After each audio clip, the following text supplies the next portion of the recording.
12 April 2025 যেটা হয়ে গেছে সোহরাওয়ার্দী উদ্যানে ঢাকা শহরের বুকে, সেটা অনেক আলেমরা গেছেন। মিজানুর রহমান আজহারির ওস্তাদ, ডক্টর মিজানুর রহমান আজহারি সাহেবের ওস্তাদ আমাদের সুন্নিদের আল্লামা ওসমান গনি সালি হুজুরও সেখানে গিয়েছিলেন, দাওয়াত করেছেন, গিয়েছেন।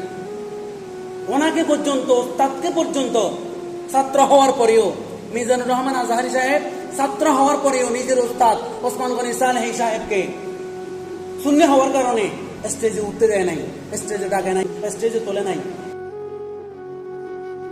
মানুষ এখন বোকা নয়, মানুষ এখন অনলাইন বুঝে, ফেসবুক, ইউটিউব এগুলো বুঝে।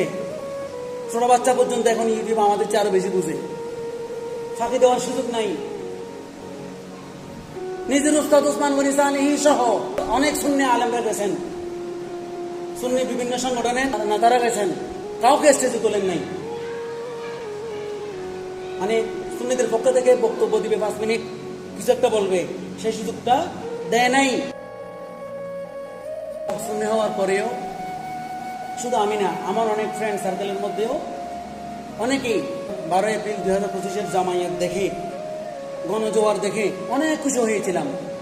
কিন্তু যে মুহূর্তে আমরা খবর পেয়েছি নিজের ওস্তাদ ওসমান গনি সালেহি সাহেব, উনি সহ আরো অনেকজন সেখানে উপস্থিত হয়েছেন, এদেরকে স্টেজে ডাকে নাই, স্টেজে তুলে নাই।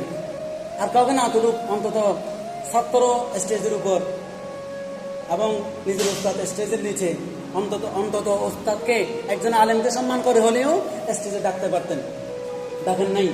সাধারণ মুসলমানরা এটা যদি না বুঝে, উনি একজন সুন্নি আলেম ওসমান গনি সালেহি সাহেব, সেটা বাদ দেন। আপনি যদি অভাবে চিন্তা করেন, তো অন্তত ওস্তাদ হিসেবে হলেও, টিচার হিসেবে হলেও, শিক্ষক হিসেবে হলেও স্টেজে ডাকা উচিত ছিল। আপনি হযরত শেরে খোদা মাওলা আলীর চেয়ে বেশি বুঝবেন না, আমি হযরত শেরে খোদা মাওলা আলীর চেয়ে বেশি বুঝবো না। এই শেরে খোদা মাওলা আলী রাদিয়াল্লাহু আনহু, ওনার সম্পর্কে আমার রাসূল সাল্লাল্লাহু আলাইহি ওয়াসাল্লাম বলেছেন, আন-নাযরু ইলা ওয়াজহি আলিয়্যিন ইবাদাতুন। শেরে খোদা মাওলা আলী কারামাল্লাহু ওয়াজহুর চেহারার দিকে তাকিয়ে থাকাটাও ইবাদত। সুবহানাল্লাহ। এবং শেরে খোদা মাওলা আলী রাদিয়াল্লাহু আনহু সম্পর্কে আমার রাসূল ঘোষণা দিয়েছেন, আনা মাদিনাতুল ইলমি ওয়া আলিয়্যুন বাবুহা। আমি রাসূল জ্ঞানের শহর, আর ওই জ্ঞানের শহরে ঢোকার জন্য যেটা গেট, দরজা, ফটক আছে, সেটা হচ্ছে শেরে খোদা মাওলা আলী। সুবহানাল্লাহ। আপনি যদি বেলায়েত অর্জন করতে চান, আল্লাহর বলি হতে চান, শেরে খোদা মাওলা আলীর মহব্বত লাগবে।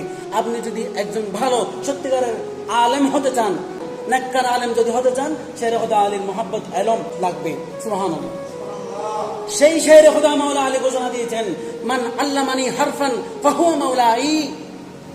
যিনি আমাকে একটা হরফ হলেও শিক্ষা দিয়েছেন, একটা অক্ষর হলেও শিক্ষা দিয়েছেন, তিনি আমার মালিক। সুবহানাল্লাহ।